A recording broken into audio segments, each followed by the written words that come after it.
Hi, everybody. I am here with Dani, and I just wanted to ask, can you talk a little bit about yourself, your style, how long you've been tattooing? Hi, my name is Dani. I am Bright Blue Tattoo on Instagram and anywhere on the internet. I got into the industry right before COVID hit. So I started my apprenticeship in September of 2019, and I've been tattooing since then.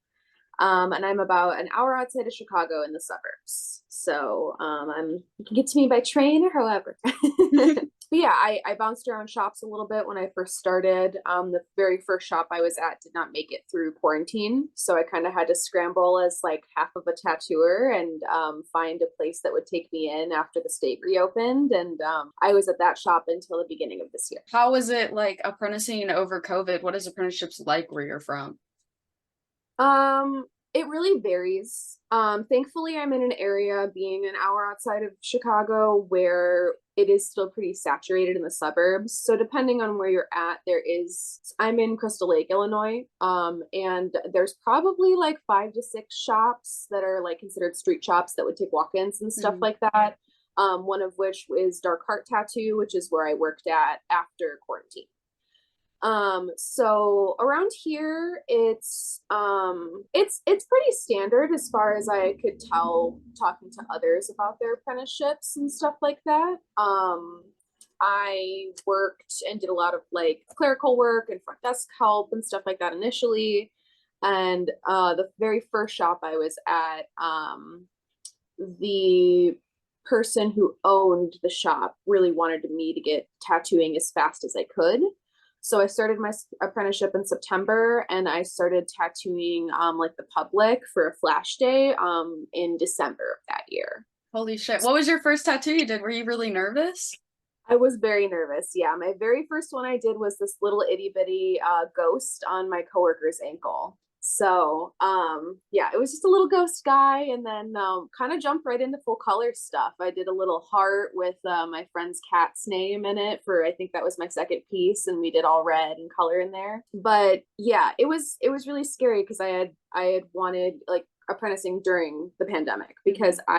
I had wanted to tattoo from the age of like 14 on and I'd pretty much worked throughout the end of my high school career into early adulthood to make that happen for myself and found my apprenticeship when I was 19. Oh So my God, literally same. The yeah, everything you just said, 14 on, and then I got my apprenticeship at like around 19. So yeah, that's yeah, awesome.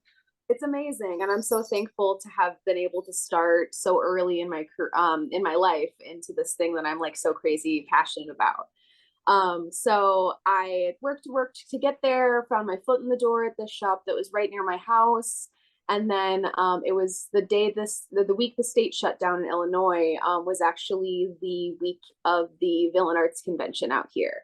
So I was about to work my very first tattoo convention, and literally the day before the state shut down.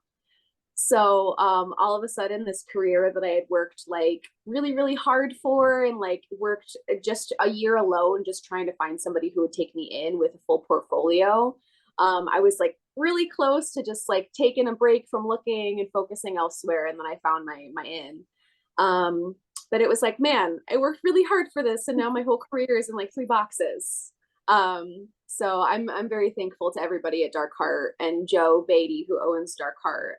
He offered to take me in and teach me and finish teaching me how to tattoo in the summertime when the state reopened. So I'm very thankful to have landed there because that was the shop I really wanted to start at initially, but they didn't have space for me at the time. So it was a little bit of divine intervention that landed me there, and they're one of the shops in my area that really focuses on a lot of American traditional stuff. So I felt like I was surrounded by people who could really help me grow, and they did. They were really really influential to me. I love that so much. So I wanted to ask, you do a lot of pop culture tattoos. What are your kind of your favorite tattoos to do? Like you do a lot of flash. I love your freaking flash, by the way. It is so creative and it's definitely like you. Like it's traditional, but it's you. Thank you so much. I'm in a little bit of a phase right now. 2023 has been a very transitional year for me. I've been going through a lot of changes and have had a lot of hardships the past couple years. So I've really been trying to push myself to find myself artistically. and think of things that influence me outside of other tattoos that I see and other artists that I see, and more so taking things from pop culture and from things that I see in other areas of life and turning them into flash. Because you can only reinvent the wheel so many times, Yeah. like is are original, but especially when it comes to tattooing and traditional and stuff like that, everything is a deviation of something originally, just like 7 degrees removed. Some of my pop culture influences I love. I've been listening to music and really into music since I was a kid, going to concerts since I was like 10. So I'll hear a really good album and I'll get inspired by imagery the artists talk about on the album.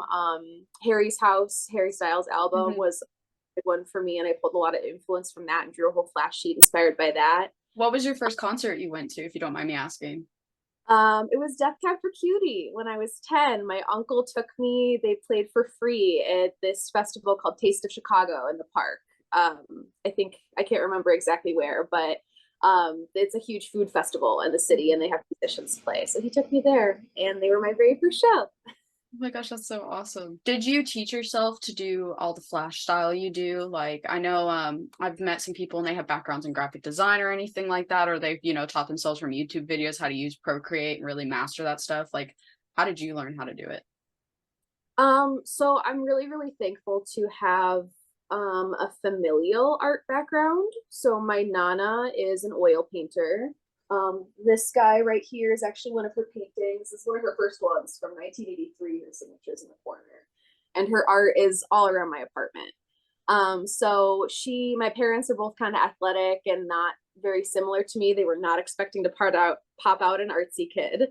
And so my nana was really the one who, she'd take me to the children's museum growing up and to her art studio and would take me to the theater to see like local kids plays and productions and stuff. So her, as well as my uncle who took me to my first concert, he's more of the Grateful Dead, Sun Ra, hippy dippy kind of like abstract kind of stuff. So between the two of them, they really influenced me growing up, and I've been working in pretty much any medium I could get my hands on since I could fully function. A lot of my influences from them. I like to think that I'm a pretty quick learner. So I think with as far as Procreate and stuff like that goes, I kind of picked it up as I went and just kind of realized, okay, well, I started out my whole portfolio for apprenticing was all on paper and drawing flash on paper and stuff like that. And then going into my apprenticeship or shortly before, I was like, well, it looks like a lot of people are doing digital art these days. So I invested in an iPad, I think a couple years prior to my apprenticeship, and started doing digital stuff as well and kind of just like getting used to it. I was always kind of afraid of digital media, funny enough, actually, before I got into tattooing. I didn't I didn't think that I would be able to translate what I was doing on paper to an iPad. And now it's interesting to think that I'm kind of the opposite. And I do most things digitally and then translate them to paper. So you talked about how your parents are athletic and everything. Do they support you with tattooing? How was it like, oh, I want to be a tattooer? It's like, what were their thoughts? So my dad's not really around. He's around, but we don't speak. So, but my stepdad is a rock star. I always say that I struck gold in the stepdad lottery, and he is really eclectic and artsy like I am. So, especially he came around when I was like 14. So he was a very positive middle ground between for my mom and I. For her to be able to see me a little bit more. Being the eldest child and also being one out of two biological grandchildren for my nana, when I decided that I did not want to go to school after high school and just wanted to like pursue an apprenticeship right away, it was kind of a point of contempt and was definitely the reason I ended up moving away from home before I gained my apprenticeship. I moved out the summer after I graduated high school because I was getting tattooed, once a month and just getting tattooed as I could. And obviously, you're 18, 19, your parents aren't going to be super fond of that, even though I wasn't getting like "fuck you" tattooed across my forehead. I was chipping away at my sleeve, but mostly for the first year, I was almost exclusively working on this arm.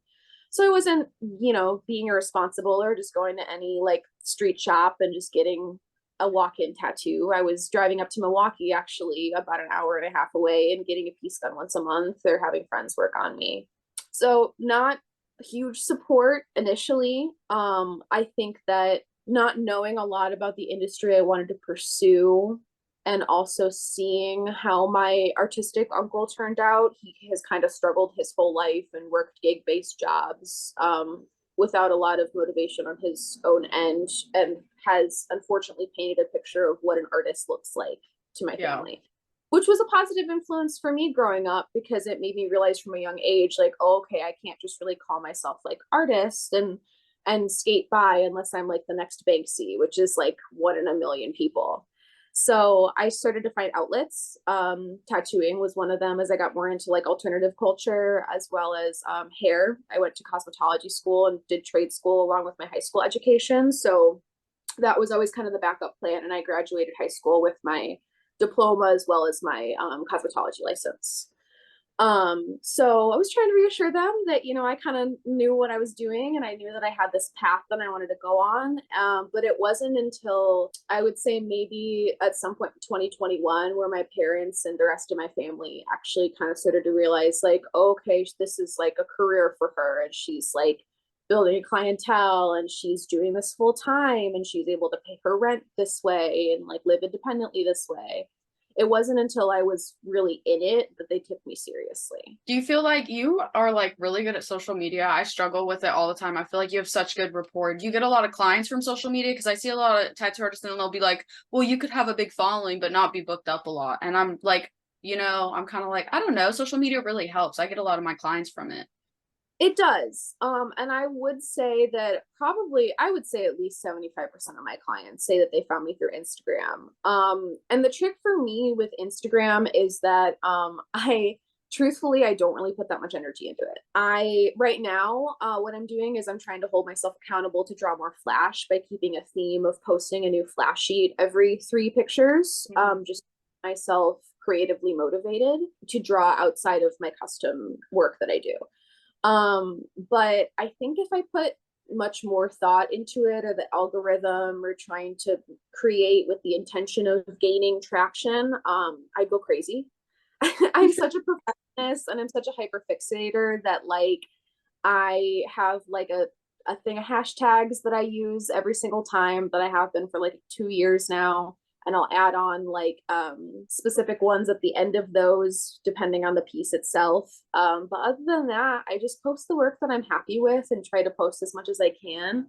And I post when I'm excited about something that I do. And other than that, that's kind of it. And I just try to be a good communicator to my clients, and, you know, tell them about cancellations and availability as much as I can. And I don't know, it's a little app. It's a little app, and I'm so thankful that it has brought me as much business as it has, and I owe a majority of my business to it. But I think that investing more energy into it is just like a little, in my personal opinion, it's just a little wasteful. And it's just, you know, in my brain, it's like, are you booked? Are you busy? Do you have good clients in your chair that are getting fun projects that you're excited about? Okay, cool. Then why do we care how many likes it has? Why do we care about the algorithm? As long as you're booked and you're busy and you're doing what you like doing, then like that's all it needs to do for you, in my opinion. I don't know. Everybody's different though. Yeah, no, I agree with you on that. I feel like it takes a toll on your mental health too, because you'll be really like comparing yourself to others and shit and going on there. And it's like, oh my God, why am I giving this little tiny app on my phone that I can literally turn off so much power over me? Absolutely. Yeah. I've been making a big goal for myself to be less like terminally online this year, like everybody says. So I haven't been on Twitter in a couple years now, and thank goodness, because every once in a blue moon when I do check in, it's like a wasteland over there. It's just icky. I don't really use Facebook. I reserve that for like my friends and family only. And I'm not really on TikTok either. Like I don't, it's getting to that point. I'm in a weird gap where I'm in between millennial and Gen Z culture, where I have a really good chunk of both in me. And TikTok is the first one that made me be like, shit, I don't know how to use this. This is a little confusing. I don't know how to do this. So it's hard enough to take a good picture of a tattoo and post it, let alone make a whole little video about it and Oh become my a direct God, for real. And you to have to think about it too for TikTok. Like you have to fucking be yeah, like, okay, I'm gonna record this tattoo from start to finish. Okay, now I have to edit it and figure out all of that. Like, right, yeah. And so I really limit myself, even with Instagram, which is my primary social media that I prefer to use, as well as that I use for my business. I have a timer on it on my phone, so it locks me out after a couple hours every day. So it really limits the doom scrolling and all that, just to keep me a little bit more withdrawn from it, because it's just too much.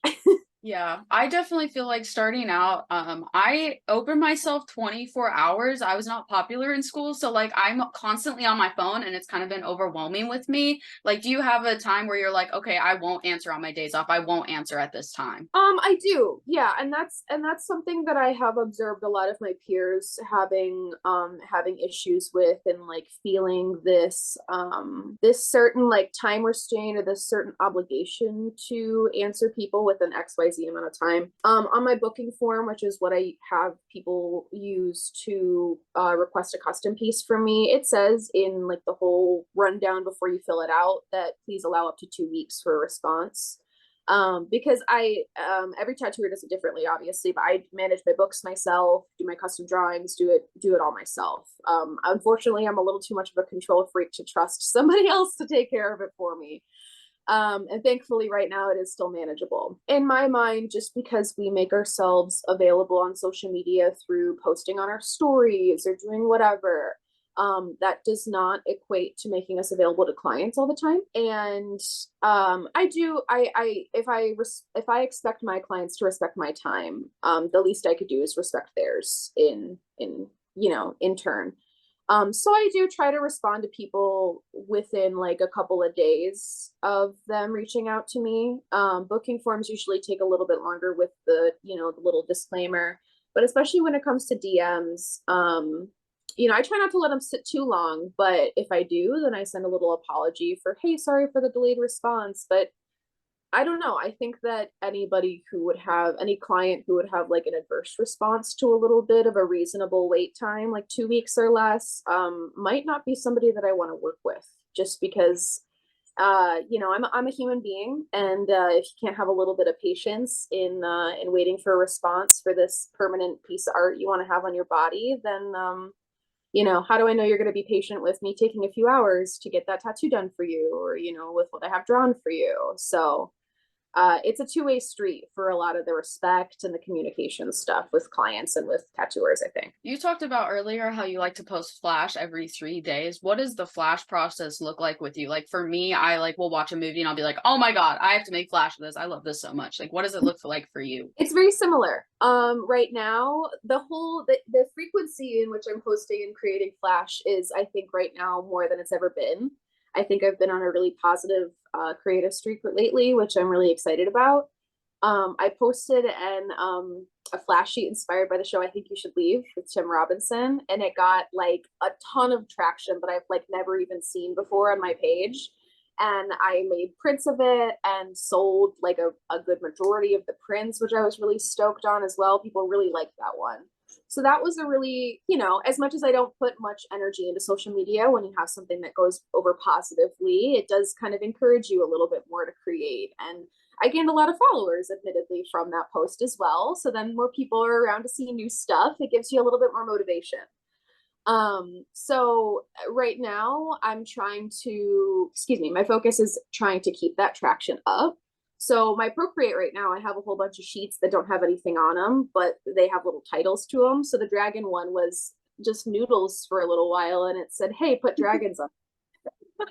Because I did a dragon for my friend around their elbow that I really had a good time doing, and I was like, I want to draw more of these. That guy was really funky and cool. And so I have a whole bunch of empty sheets on my Procreate right now that it's just like, I want to do a flash sheet for like Olivia Rodrigo's new album, because that's really been inspiring me. And like the video game Baldur's Gate 3 has really been inspiring me too. So like those are some things I have coming up that have inspired me, and kind of go from there. But How yeah. do you keep from getting burnout and from creating such original content? Because I know you talked about like, oh, it with traditional especially, it's like there's so many similar designs, and I feel like your stuff is very like it's you and it's original. Well, thank you. That means a lot that you say that, because that's definitely like we're our own harshest critic. So that's something I go through all the time. And, burnout is something that I have been definitely struggling with pretty consistently, as well as the people around me. I think that it's something since COVID that everybody has really gone through. So I think grace is a really good part of it, and allowing yourself grace and realizing that you don't always have to be in a time of your career that is formative, that it's okay to just create things that you feel good about, and not necessarily create things that you are like super excited about, or that you can create work that you're proud of and not feel like you're in a stage of growth. And I think that that's okay. I think that especially in America, that we are trained that we always have to be working, we always have to be growing, we always have to be improving. And I think that that is an okay mentality to have. And I think the idea of constant evolution and constant growth is positive overall.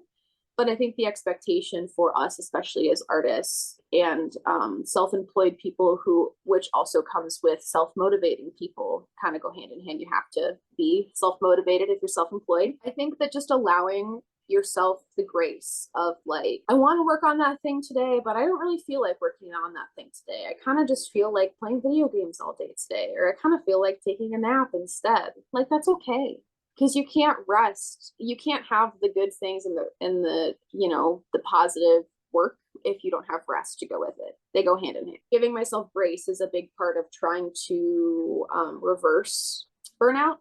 But I think that there's been a little bit of a permanent burnout kind of put in place, especially having worked, which is, standard in our industry, working 6 days a week up until October of this past year. And then having 1 day a week where you have to manage your whole home and, find time to rest and recover, draw all your appointments for the upcoming week, and, try to find time for leisure and spending time with family and loved ones in that. It's tough when your schedule gets that demanding, especially at the beginning of a career. I definitely feel that right now because like I don't work Sunday and Mondays, but then I've like been doing interviews on Sunday and Mondays, and then I have to go get groceries and I have to do all this, and sometimes I'm like, man, I really wish I could just sit at home and do nothing. But then when I'm sitting at home doing nothing, I'm like, god damn, I could be doing something. Like, I'm really wasting this time. And that we're so hardwired to think that rest is wasteful, and that it's like that we should be doing something else. But rest and doing and having that nothing time is so important. And I think that getting into this career, I worked and burned the candle at both ends for such a long period of time, with like going from doing trade school and high school at the same time and working a job outside of that on top of it, to then immediately transitioning into apprenticing and working at the same time as well, and doing 70 hours a week pretty much from the ages 17 to 20. That'll do a number on you. 3 years of that heavy of work, and only having a day off here or there with intention of doing something on that day off, it's a lot. So now I'm in a phase of I transitioned to a 4 day work week with a fifth day, which is a flex day slash work from home day, back in October of this past year. And I don't really know if I could ever do it any other way now. I reserve Tuesdays as my flex day. If I, need to pick up an extra day, or if I decide to take Saturday that week, I'll go in on Tuesday instead. So I still have the regulation for myself. But Tuesdays are typically my drawing days. So I draw all my custom work for the upcoming week, so that I don't have to stress out on my actual days off, or the days that I do tattoo, having to draw something for somebody immediately before. And it has helped compartmentalize stuff so much more. It has helped work-life balance so much more. Like, it's insane. Yeah, that sounds like that'd be really great on your mental health, because I feel like with like doing so much at once, you don't take the time out for yourself. Because again, like you were talking about, you have to do family, you have to do like big boy stuff, go out and get groceries, and like have all these fucking errands. And it's like, oh my God, I just want a day. And then I feel like whenever I do take time, I still feel like, oh, I have to be doing something creative. So I do a lot of collages outside of like, I don't post them, they're just for me. It's something to get the last creative energy out. So I feel like I'm doing something. Do you have something you do outside of tattooing that's related to that? Like, you do something creative to just like release it and to feel like, oh, look, I made something. Yeah, I do. And similarly to you, it's almost like a little like secret thing because I like, even the one time I mentioned it to a client who's also a friend of mine, the one time I mentioned it, they were like, "Oh, I'd love to commission you for something." And I was like, very kindly, I was like, "Let me refer you to somebody who inspired me for this piece and who also is in Chicago, and maybe you could commission them because they do this work full time." But a couple months ago, I actually got into stained glass, and there is a studio near me, about actually halfway between my home and my shop, that is a stained glass studio. And so Tuesdays now, I kind of get my drawing done on Mondays because Tuesday is my glass class day, and the class is formally a couple hours, but the studio allows you to stay for as long as you'd like that day. So I usually go in open to close, and I just put my headphones on and put my true crime podcast on, and I it's been so fulfilling. I've been doing it for a couple months, but I'm sure you can relate to this too, that when you start doing art for a living, when you create, your brain doesn't really allow you to just create to create anymore.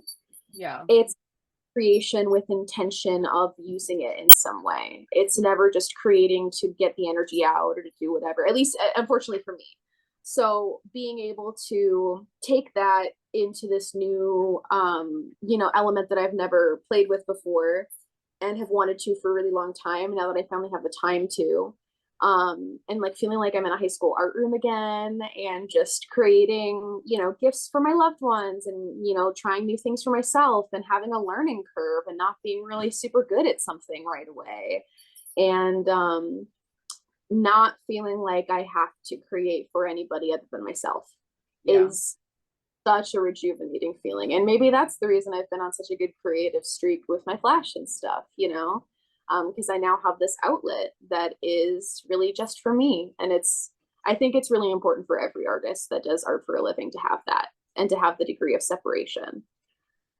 Especially because it's something I could even do from home if I really wanted to, but I really like having that designated time and day to go to the studio, and that's my day. So no, I can't make plans with you that day. No, I'm not going to do X, Y, and Z because I have this designated time that I'm going to go and work on that project. And I like look forward to it every single week.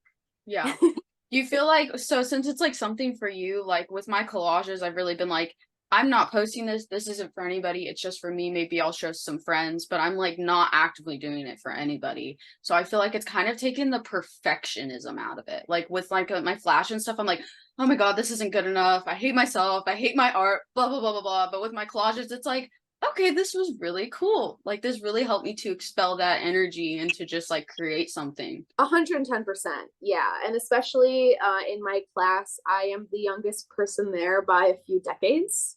So I'm surrounded by all these like sweet little old ladies that just enjoy making this art, just like for themselves. And they're there for the same reason I'm there. And just like looking around me and observing that, like, hey, this person's like foiling between this area and this area is a little thick, just like mine was. And, like their soldering isn't perfect either. And, it's, and then, making a lot of these projects to gift people has also been great. Just because it doesn't have to be perfect. It's a symbol of care, and it's a symbol of, hey, I made this for you because I love you. That's really cool too. Because no matter what it looks like, they're gonna love it and they're gonna appreciate it. Oh yeah, for sure. So I wanted to ask more about how apprenticeships work in your state because like does the health department regulate or anything? Because here it's so they regulate the industry so much. It's very like southern backwards here. So it's like they are on tattooers' asses here. It's kind of bad. Not too much regulation up here. You obviously need your bloodborne pathogen certificate, but other than that, there is really no requirements at all from the state. The health department will come around like once a year to check everything out, and they make sure that obviously like our inks are all in like labeled bottles from companies that regulate things, and that we have sharp spins, and that we have like a clean environment that we're working in and stuff like that. But other than that, working in a few different shops at this point as well, I have observed that every tattooer does their setup a little differently. Even as far as like things that people would consider like sanitary or unsanitary. It's a really weird gray area. I've worked with tattooers who who don't use bottle covers, and they just wipe everything down with like Cavicide and shit afterwards.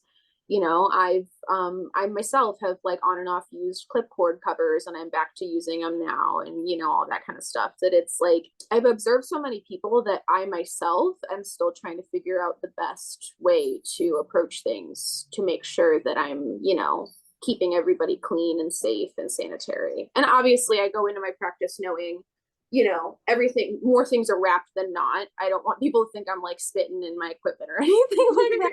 But it really is a gray area when you look around you and you observe everybody doing something a little bit differently. Do you do any like guest spotting or conventions to help inspire you, like going and asking around with your peers? Because I feel like you said, everybody does something different, and I could ask the same question to 10 people and get 10 different freaking answers, Exactly, absolutely. Yeah. I just started doing guest spots last year. I was in Nashville and I was in Philadelphia last year, and the plan initially was to be doing like one a quarter or travel like once a quarter.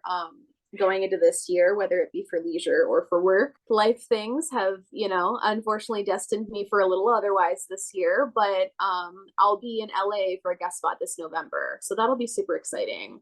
And I am hoping to do more next year for sure. Hoping to get out there a little bit more next year for sure. So it's nerve-wracking, but I love doing it, and I love traveling. And then the fact that the trade that we're in allows us to travel and work at the same time is such a privilege, that having not traveled and seen very much of the world so far in my life, that I feel a little foolish if I didn't take advantage of it. Yeah. Have you had So, any client experiences that have like stuck with you? the one that came to mind immediately as soon as you said that, I had this woman who came in initially as like a walk-in consultation. And I had been the one who was asked to talk to her, set her up with an appointment. This was maybe my first full year of tattooing outside of my apprenticeship. And we didn't really talk much about the tattoo. I think I had somebody else that had come in at the same time. So it's like, yeah, just, that sounds doable from your brief description. Just email me all the details and we'll get you taken care of when you come in. And every tattooer feels a little bit differently about opening an email and seeing like a wall of text. Sometimes it's super helpful, and sometimes it's super intimidating. And this one was really, really intimidating because this woman was telling me these really intricate details she wanted for a memorial piece for her husband who had passed away. I was so nervous, never having had worked with her before, and I tried my best to draw what I could for her. And she wanted a semicolon that almost looked like a paisley design in it. And then she wanted the circle of the semicolon to have a maze inside of it. And originally wanted like a very specific character, like it was like a character from He-Man or something, like in the maze. And that was the one thing I couldn't do for her because it was, this big. Yeah. And she just, she told me about the color palette, she wanted it and all that kind of stuff. And she came in and she loved it. And this woman, in my time of tattooing her, shared with me this like amazing story that she had of like loving this person who she found out when they were engaged that he had a really unique kind of brain cancer, and just like still had 4 kids together and did the whole thing together. And he had passed away, I think, in 2020. And so I was, trusted to do the memorial piece for her. And there was a time where during our session, that I actually had to stop and like grab a paper towel for myself because I was just getting so emotional with the way that she was speaking of him. And she was a writer, so she's very eloquent and very well spoken, and just an amazing human with an amazing story. Probably one of the only people that I would have accepted a friend request from on Facebook. And when I got one a couple weeks later, I was like, yeah, this feels right. So I don't know, tattooing in general, and this is something I share with clients all the time, it's very sacred to me. The fact that people come to me as a person who is essentially a stranger to them and trust me to mark them permanently, especially when their tattoo has meaning for a loved one or something like that, it's not something I take lightly, like ever. It takes so much trust to be able to do that. And I am so thankful for the clients that, allow me that trust and allow me to do what I do for them. And The clients who say, do whatever you want, and they mean it, are like the best. So yeah, I don't know, just being able to do that for somebody, or, do a cover up for something they've been self-conscious of, or, just help somebody to feel more confident, even wearing like short sleeves. I've had people who have done tummy tattoos say, I never want to wear a full shirt again. I only want to wear crop tops. And I'm like, yes, I love it. Like, I love that for you. That's one of my favorite parts about tattooing. What's something in the industry that's like really surprised you and shocked you that you were like, oh, I didn't know about this. This is pretty interesting. I guess maybe how everybody knows each other. That's a big one. How everybody is just like 6 degrees removed. Because even around here, and if you think about it, tattooing being popularized with World War II in the 50s and 60s to people outside of military and sex workers, it didn't start getting into like the suburban areas until like the 80s or 90s. And so, especially where I'm at, I am technically only like a third or maybe fourth generation tattooer, because I worked with, a woman in my last shop who'd been tattooing for 25 years. And she was like one of the first lady tattooers in this area. Those people in the 80s and 90s taught the people that tattooed in the early 2000s, like my boss and my mentor, and then he tattooed me. So it's still so fresh, fresher than people realize it is. And you can still see so many little family trees that spread out to like from like Illinois to Colorado, and like Illinois to the East Coast, like everywhere. If people know a friend of a friend of a friend that worked with this guy for a few months at his first shop or whatever. And it's crazy that way. So I also want to speak on, you talked about a lady you worked with at the shop, and she was the first female tattooer. How has it been for you being a female in the industry? Any turmoil or anything? I don't think turmoil.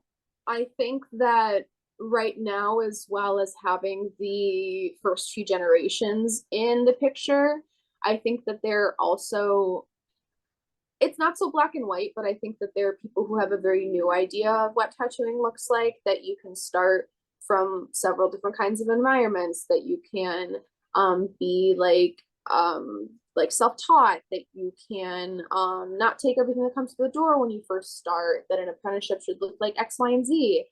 And that's kind of like the new way of thinking about it. And then they're like, the second, first generation that think that you should go through X, Y, and Z in an apprenticeship, and you should be working this much, and you should have to build a machine, and you should have to take all the shitty, creepy guys at the beginning. I feel like the generation of tattooers I'm in, and a lot of my peers, are kind of in this weird in between, where, especially as like a femme person, I got a lot of flack at the beginning of my career for not taking everything that came through the door, because I think that there are certain things that you should have to go through in like a social way, I guess, but would benefit you through an apprenticeship. But I think that there's like this weird half, like, I don't know. I think that there's a certain place for the whole pay your dues mindset, but I don't think it should go as far as being abusive or like hazing or anything like that.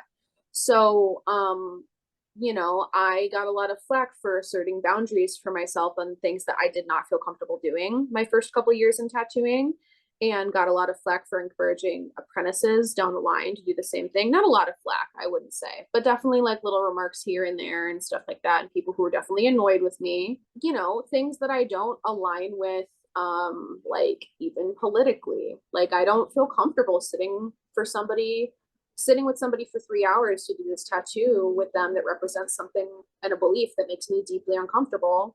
And then they're going to walk around and they're going to tell their friends where they got it. And then suddenly I have 3 more of the same tattoos to do. And I have them and all their buddies coming to get tattooed.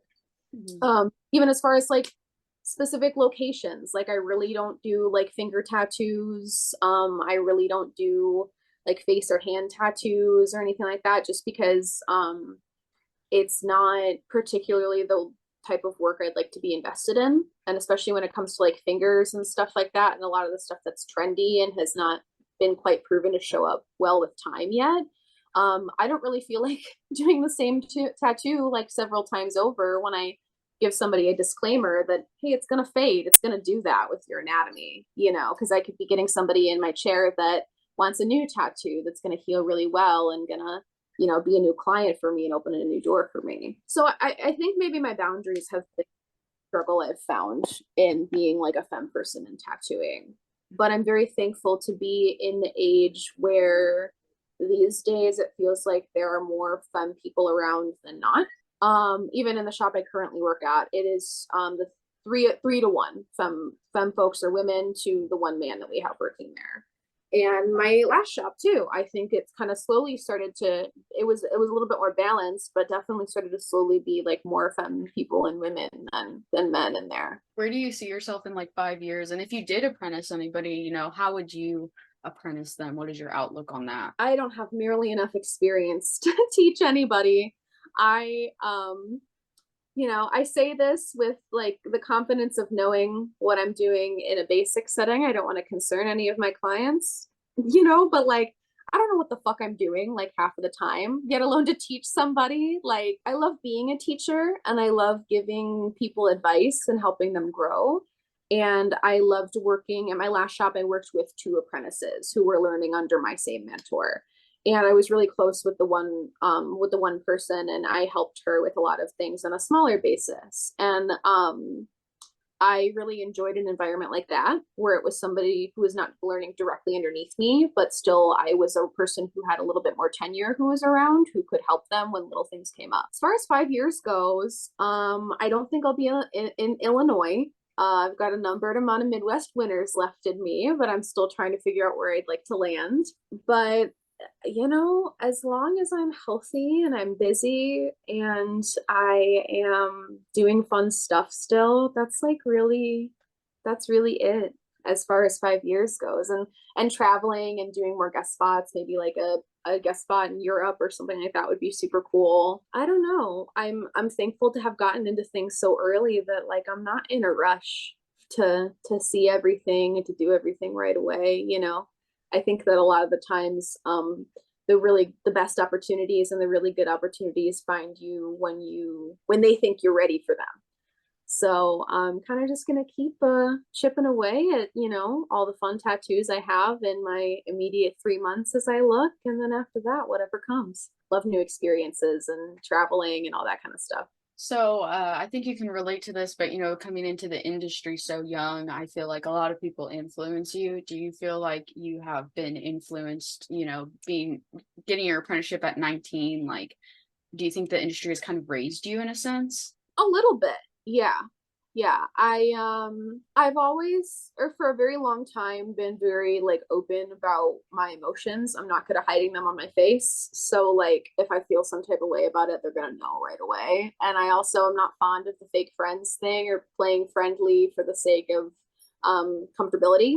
I'll be civil and mature, obviously, but I'm not going to go out of my way, and I'll coexist. But it definitely taught me a lot about how to handle myself in this environment, and in a shop environment where you do kind of. I always think to myself that we are in this industry that's kind of a no man's land still. Like there's no HR, like there's no nobody to report to when something goes wrong. So, I mean, even when I was leaving my last shop, I've never quit a job before. I've always given 2 weeks, and they helped me finish my apprenticeship, and there was no bad blood there where I just started to want different things than the way they ran their shop. And I was like, I had established where I was moving a few months before I left, and I was like, when am I supposed to tell him? And how am I supposed to tell him? Like, what am I supposed to do? And people were telling me, oh, some people tell people same day, like they pack all their shit and they just leave. And I'm like, well, I'm not trying to blindside somebody like that. Like, I don't want to put somebody out, and I'm not, like I said, there's no bad blood. So I want to leave somebody in a better position than I found them, like in any situation. So it's weird being in an industry that's so fuzzy and is so different everywhere and regulated so different everywhere, that it's very interesting. I don't know if I would quite say that it raised me, because I've always been somebody that's been like oh, you're so mature for your age, oh, da, da, da, da, da. I've always been the baby in any room that I'm in. And people are always shocked when I tell them how old I am. I'm 23. People are always shocked, and I'm like, yeah, I get it, I get it.